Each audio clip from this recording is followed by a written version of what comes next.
Magandang hapon, teammates. Ako si Sheila Salaysay at ito ang PTV Sports. Narito ang maiinit na balitang tumatak ngayong linggo sa Philippine Sports. Aarangkada na ngayong linggo ang unang season ng Liga Baseball Philippines na gaganapin sa Rizal Memorial Baseball Stadium. Muling bubuhay ng liga ang naturang bat and ball sports na layong makapagbigay oportunidad sa mga manlalaro at makadiskubre ng bagong magagaling na atleta. Tutuloy gusto namin i-push, no? Dahil kailangan talaga ng liga para sa mga players namin. And not just to play, we want them to play at a very high level, no? So paano mangyayari yan, no? Well, sa ngayon, kulang yung opportunities ng players, athletes, baseball players, no? Na makikipaglaro. Sa basketball, mangunguna para sa Gilas Pilipinas Women's Under-18 team sina Aubrey Lapasaran, Sofia Canindo at Ava Fajardo. Kabilang din sa roster sina Naomi Panganiban, Gabby Ramos, Alyssa Rodriguez, Jolzine Impreso, Margaret Villanueva, Ashley Abong, Tiffany Reyes, Venice Quinte at Margaret Duenas. Punteriya ng pabansang koponan na magkampiyon sa nasabing torneo para maging kinatawan ng Timog Silangang Asya sa FIBA Asia Under-18 Women's Asia Cup na isasagawa sa susunod na taon. Sa fencing, isang hero's welcome ang sumalubong kay Filipina fencer Samantha Catantan sa kanyang pagbabalik bansa kasunod ng kanyang Paris Olympics qualification nitong Mayo sa Asia Oceania Qualifying Tournament na ginanap sa Fujairah, United Arab Emirates. Matatandaang pinangunahan ni Catantan ang senior individual women's foil ng kanyang padapain, si Sofia Octavea ng Kazakhstan, 15-14 para maibulsa ang gintong medalya at ang tanging pwesto para sa Olimpiada.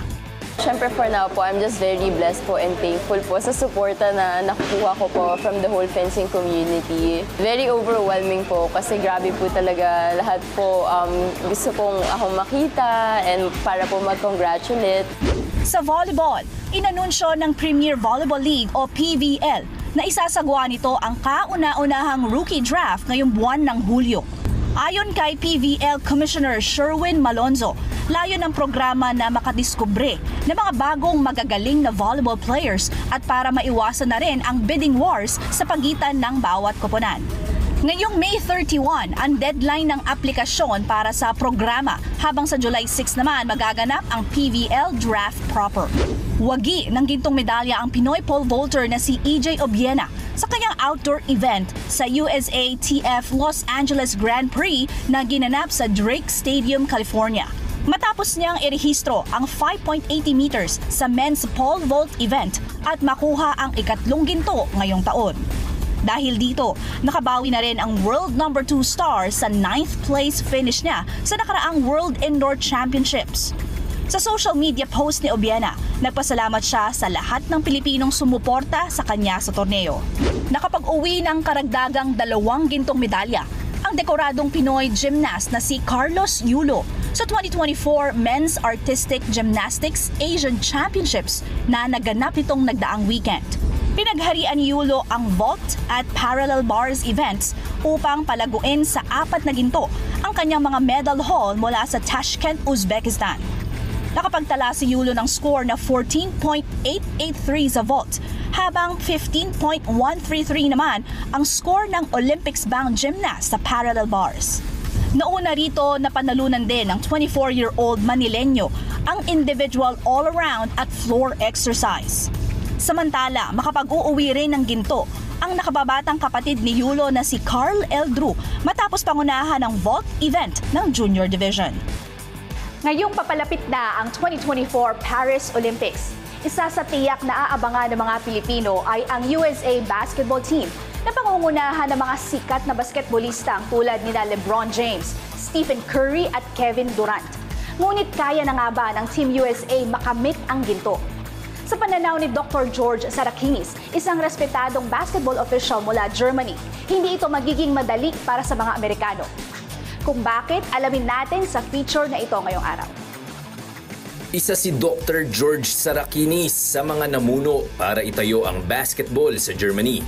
Bagamat hindi na siya aktibo rito, patuloy pa rin ang kanyang pakikipag-usap sa mga German officials na namumuno sa sport na ito.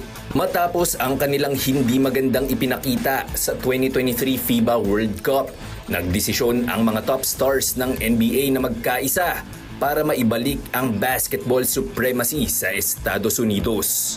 Pero para kay Sarakinis, hindi magiging madali ito para sa mga Amerikano, lalo na't nananaig ngayon ang European countries. I don't see it. They will still lose against Europeans. No, I cannot see that.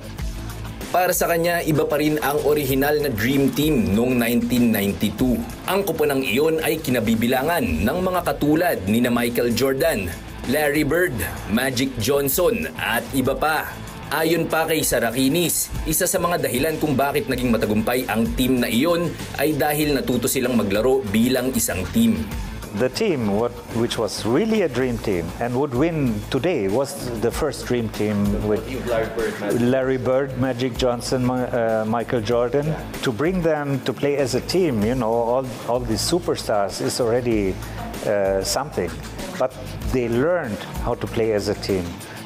Sa mga kasalukuyang manlalaro, pinuntirya ni Sarakinis na kanya-kanya ang laro ng mga Amerikano. These players nowadays, it's a one-on-one in every game. That way makes NBA basketball so boring. At dahil dito, naniniwala si Sarakinis na mahihirapan ang USA basketball kontra sa European teams, lalo na kung wala silang teamwork. These are arrogant guys. They cannot play as a team. They are very selfish people. No, they will not beat the Europeans. They will not beat the Europeans. I don't think so. I will be very surprised. Bukod dyan, isa pang pinuntirya ni Sarakinis ang pressure na hinaharap ng Team USA upang maibalik ang basketball glory ng Estados Unidos.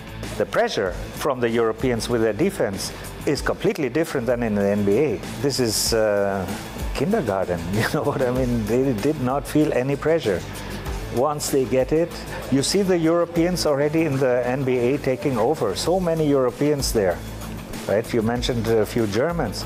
Then you did not mention all the others, Jokic and, you know, these are traditional basketball-playing countries. They are crazy about basketball. Sa Hulyo magbubukas ang 2024 Paris Olympics. Bagamat nailabas na ang roster noong Abril, ang kanilang preparasyon kontra sa mga koponan ng ibang bansa ang kailangang bigyang diin kung gusto nilang manaig muli sa larangan ng basketball sa mundo. Abangan ang iba pang mga susunod nating balitang sports sa PTV News.